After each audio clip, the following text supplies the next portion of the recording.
नमस्कार, एस्ट्रो सीमा पांडे चैनल में आप सभी का बहुत बहुत स्वागत है। आज हम बात करने वाले हैं मायावी राहुदेव के बारे में। जी हाँ, कलयुग के राजा राहुदेव 20 जुलाई 2025 के दिन अपना नक्षत्र चरण परिवर्तन करने जा रहे हैं। ऐसे में राहु का यह नक्षत्र चरण परिवर्तन कुंभ राशि के जातकों पर क्या प्रभाव देगा, किस प्रकार से अचानक होगी छप्पर फाड़ धन वर्षा और क्या कुछ इस दौरान आपको लाभ मिलेगा, आज इसी पर हम चर्चा करेंगे। तो चर्चा बेहद खास है। ऐसे में जो भी कुंभ राशि के जातक हैं, वीडियो को बिल्कुल भी स्किप ना करें, वीडियो को फुल वॉच जरूर करें। सबसे पहले बात करते हैं राहुदेव के बारे में। वर्तमान समय में राहुदेव आपके लग्न भाव में विराजमान हैं और लग्न में विराजमान राहु इस समय पूर्वा भाद्रपद नक्षत्र के दूसरे चरण में गोचर कर रहे हैं। पूर्वा भाद्रपद नक्षत्र जिसके स्वामी बनते हैं देवगुरु बृहस्पति, यानी कि देखा जाए तो गुरु के नक्षत्र में राहु देव विद्यमान हैं, लेकिन यह दूसरे चरण में थे और पूर्वा भाद्रपद नक्षत्र के 3 चरण हैं। अब ये पूर्वा भाद्रपद नक्षत्र के तीसरे चरण में गोचर करेंगे और इस गोचर से देखा जाए तो कुंभ राशि के जो जातक है इन्हें कई बड़े लाभ होने वाले हैं। सबसे पहले ध्यान दीजिएगा, राहु एक ऐसे मायावी ग्रह है जो अकस्मात रूप से कार्य करने के लिए जाने जाते हैं, जिसकी वजह से इन्हें एक चमत्कारी ग्रह के रूप में भी जाना जाता है। राहु जो देते हैं अचानक देते हैं, जो देते हैं छप्पर फाड़ देते हैं, लेकिन जब लेते हैं तो वह भी सब कुछ सर्वनाश करके ही लेते हैं। मतलब कि लेने की भी क्षमता उनकी बहुत ज्यादा है, वह कभी संतुष्ट नहीं होते हैं। राहु देव जो कि शनि की छाया ग्रह के रूप में जाने जाते हैं, ग्रहों में बाकी सारे ग्रह जो है विद्यमान होते हैं, यानी कि दिखाई देते हैं, लेकिन राहु केतु ये ऐसे ग्रह हैं जो दिखाई नहीं देते हैं। इसलिए इन्हें देखा जाए तो कोई भी राशि जो है प्राप्त नहीं है, लेकिन ये जिस राशि में विद्यमान हो जाते हैं उस राशि का पूरा प्रभाव अपने ऊपर ले लेते हैं। तो कुंभ राशि के जो जातक हैं इनके लिए 20 जुलाई 2025 के दिन जो राहु देव का नक्षत्र चरण परिवर्तन हो रहा है, यह बेहद विशेष इसलिए है क्योंकि यह गुरु बृहस्पति के पूर्वा भाद्रपद नक्षत्र के जब तीसरे चरण में गोचर करेंगे तो ऐसे में इनके जो प्रभाव है वो और ज्यादा बढ़ जाएंगे। अब आपके लग्न में विराजमान राहु की दृष्टि कहाँ कहाँ जाएगी, इस पर भी एक नजर डाल लेते हैं। तो देखिए, राहु की दृष्टि जाएगी आपके तीसरे भाव पर, 5वें भाव पर और आपके 9वें भाव पर। तीसरा भाव जो होता है हमारे साहस और पराक्रम का भाव माना जाता है। ऐसे में राहु की दृष्टि यहाँ पड़ने की वजह से कुंभ राशि के जो जातक हैं इनके साहस में पराक्रम में वृद्धि होगी। राहु की दृष्टि यहाँ पर पड़ेगी, जिसकी वजह से तीसरा भाव आपका एक्टिवेट हो जाएगा और भाई बहनों के साथ जो संबंध है उत्तम बनेंगे। साथ में लोगों के साथ आपकी बातचीत करने की जो शैली है वह भी मजबूत बनेगी। इस दौरान आपके उत्साह में वृद्धि होगी और आपका कॉन्फिडेंस देखने लायक होगा। वहीं पर राहु की दृष्टि आपके 5वें भाव पर भी जा रही है। 5वां भाव जो होता है यह होता है ज्ञान का, शिक्षा का, प्रेम का और संतान का, जहां पर इस समय देवगुरु बृहस्पति विराजमान है, यानी कि गुरु पर राहु की दृष्टि यहाँ पर पड़ेगी और ये जो भाव है वो आपका पूर्ण रूप से एक्टिवेट रहेगा। क्योंकि देखिए, गुरु पहले से ही यहाँ पर है तो 5वां भाव पहले से आपका एक्टिवेट है। अब राहु की दृष्टि पड़ने से इसके जो प्रभाव है वो और ज्यादा बढ़ जाएंगे, जिसकी वजह से आपके दाम्पत्य जीवन में, प्रेम जीवन में मधुरता आएगी। रचनात्मक कार्यों के प्रति आपकी रुचि बढ़ेगी और यदि संतान को लेकर कोई इश्यू चल रहा है, चाहे संतान प्राप्ति के रूप में हो, चाहे संतान के जीवन से, करियर से रिलेटेड हो, संतान की पढ़ाई से रिलेटेड हो, तो वह इस दौरान सॉल्व हो जाएगी।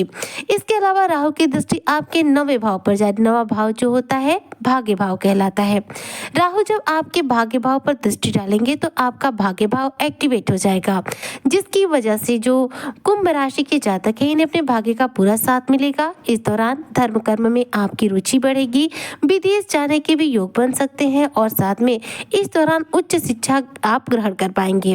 राहु की दृष्टि आपके 9वें भाव पर जब पड़ेगी तो इस दौरान आपके घर में किसी धार्मिक कार्यक्रम का आयोजन भी हो सकता है। राहु की दृष्टि के प्रभाव से देखा जाए तो आपके जीवन में जो परिवर्तन आने वाले हैं यह बेहद सुगम आएंगे, जो आपको बहुत कुछ लाभ देंगे। क्योंकि राहु देव किसी को भी देते हैं तो ज्यादा देते हैं, कम नहीं देते हैं। इनकी देने की क्षमता बहुत ज्यादा है। राहु मायावी है और राहु की जो इच्छाएं हैं वह कभी समाप्त नहीं होती हैं। राहु के पास शरीर नहीं है, सिर्फ सिर है, इसलिए राहु का पूरा प्रभाव हमारे मस्तिष्क पर होता है। ऐसे में कोई भी व्यक्ति विशेष है, आपने इस बात को ध्यान दिया होगा, आज की इस भौतिकवादी इस दुनिया में, कलयुगी इस संसार में किसी की भी इच्छाएं कभी समाप्त नहीं होती हैं। इंसान की एक इच्छा समाप्त होती है, जैसे ही पूरी होती है वैसे ही दूसरी इच्छा अपने आप उत्पन्न हो जाती है। और इस दुनिया में बहुत सारे ऐसे लोग हैं जिनके पास सब कुछ है, इसके बावजूद भी उनकी भी इच्छाएं समाप्त नहीं होती हैं, क्योंकि सब कुछ होने के बावजूद भी उन्हें कुछ न कुछ कमी लगती है। ये जो स्वभाव है, यह इंसानी स्वभाव राहु के द्वारा हमें प्राप्त हुआ है। कलयुग का श्राप जो है राहु को मिला है, इसलिए राहु इस कलयुगी संसार के राजा कहे जाते हैं। तो इस संसार में किसी भी व्यक्ति की इच्छाएं जो है समाप्त नहीं होती, क्योंकि राहु की जो इच्छा है समाप्त कभी हो ही नहीं सकती।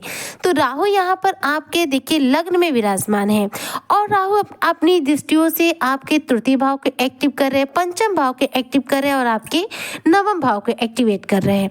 लेकिन विराजमान है आपके लग्न भाव में। लग्न भाव में विराजमान राहु आपको धनवान तो बना रहे हैं, लेकिन यहाँ पर छोटी मोटी गलत फहमियों को भी क्रिएट करने का कार्य करेंगे। इसका एक कारण क्या होगा कि राहु लग्न में विराजमान है, और राहु क्या है, भ्रम की स्थितियों का निर्माण करने के लिए जाने जाते हैं।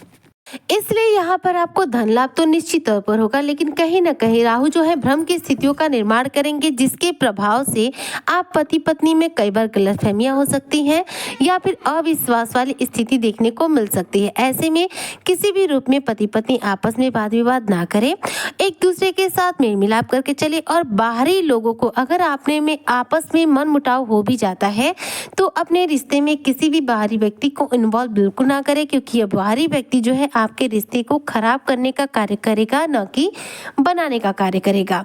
देखिए राहु की जो स्थिति बन रही है पूर्वा भाद्रपद नक्षत्र के तीसरे चरण में, यह आपके लिए धन लाभ के हिसाब से बहुत उत्तम है, लेकिन छोटी मोटी भ्रम की स्थितियों का जरूर रूप से निर्माण करेगी। इसलिए थोड़ी सी सावधानी जरूर बरतिएगा।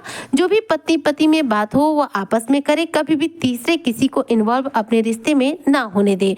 अदरवाइज देखा जाए तो राहु का यह नक्षत्र चरण परिवर्तन आपको धन लाभ देने वाला है। और अगर शेयर मार्केट के हिसाब से बात करूं तो देखिए शेयर मार्केट के हिसाब से भी राहु का ये नक्षत्र चरण परिवर्तन आपको बड़ा धन लाभ देगा, क्योंकि शेयर मार्केट जो है कहीं ना कहीं राहु के अंतर्गत आने वाला करियर क्षेत्र है, और इस क्षेत्र में इस दौरान कुंभ राशि के जातकों को बड़ा धन लाभ प्राप्त होगा। आप इस दौरान लॉटरी भी जीत सकते हैं और अपने शेयर मार्केट में बड़ा मुनाफा भी प्राप्त कर सकते हैं। इस दौरान राहु के द्वारा इन शुभ फलों की प्राप्ति हेतु आपको कौन से उपाय करने चाहिए, इस पर अब थोड़ा सा ध्यान दीजिएगा। देखिए राहु देव के द्वारा शुभ फलों की प्राप्ति हेतु आपको रोजाना राहु के बीज मंत्र का जप करना चाहिए। राहु का बीज मंत्र है ओम रंग राहुवे नमः। इस मंत्र का यदि आप रोजाना जप करते हैं, एक माला दो माला जितना आपकी इच्छा शक्ति हो उतना ही जप कीजिए, लेकिन रेगुलर बेसिस पर कीजिए। इससे आपका राहु जो है एक्टिवेट हो जाएगा, और राहु जब एक्टिवेट होगा तो व्यक्ति को रंक से राजा ही बनाएगा, क्योंकि राहु एक ऐसा ग्रह है जो बहुत ज्यादा देता है। इतना ज्यादा कोई भी ग्रह किसी भी व्यक्ति विशेष को कुछ नहीं दे सकता है। अगर आपकी कुंडली में राहु से रिलेटेड दशा महादशा या फिर किसी भी प्रकार की सूक्ष्म दशा चल रही हो, तो उससे राहत प्राप्त करने के लिए और राहु के द्वारा शुभ फलों की प्राप्ति हेतु आपको दुर्गा सप्तशती का पाठ करना चाहिए। जी हाँ, दुर्गा सप्तशती का पाठ करने से अगर कुंडली में किसी भी प्रकार की राहु की दशा महादशा होगी तो उससे आपको छुटकारा मिलेगा और राहु के द्वारा आपको शुभ फलों की प्राप्ति होगी। उम्मीद करती हूँ कि जो भी कुंभ राशि के जातक हैं राहु के इस नक्षत्र चरण परिवर्तन का पूरा लाभ प्राप्त करेंगे और अपने जीवन में इस दौरान शानदार रूप से धन की प्राप्ति करेंगे। इसी कामना के साथ आज की वीडियो को यहीं पर करती हूँ समाप्त। मिलती हूँ नेक्स्ट वीडियो में, तब तक के लिए जय शनिदेव।